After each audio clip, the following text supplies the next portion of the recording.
বিরতির পর স্বাগত। 24 তারিখ থেকে শুরু হচ্ছে রাজ্যে মাধ্যমিক পরীক্ষা।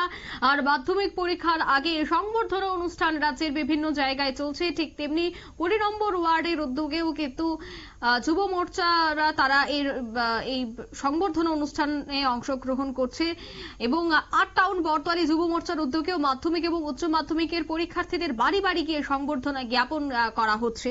সে ছবি আপনারা দেখতে পাচ্ছেন। তবে সেই বিষয়ে কি বলছেন কাউন্সিলর রত্ন দত্ত, শোনাচ্ছি।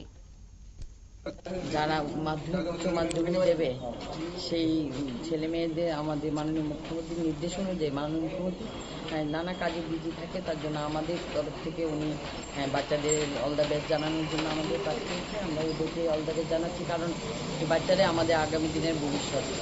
তাই ওরা ভালো থাকলে আমরা ভালো, তাই ওদেরকে অল দ্য বেস্ট জানানোর জন্য আমরা যুব মোর্চার প্রেসিডেন্ট পদ্মবাবু আছে, বুথ প্রেসিডেন্ট, এই এলাকার আমার ছোট ভাইয়েরা আছে, সবাইকে নিয়ে আমরা তাদের পাশে এসেছি যেন ভালো রেজাল্ট করে মাননীয় মুখ্যমন্ত্রীর যে বিধানসভা সেই বিধানসভাকে আরও উজ্জ্বল করতে পারে, মাননীয় মুখ্যমন্ত্রীর মুখও উজ্জ্বল করতে পারে। মা বাবার সঙ্গে সঙ্গে আমাদের মাননীয় মুখ্যমন্ত্রী আমাদের মা বাবা, তাই ওনার তরফ থেকে আমরা বাচ্চাদের পাশে এসেছি ওদের অল দ্য বেস্ট জানানোর জন্য।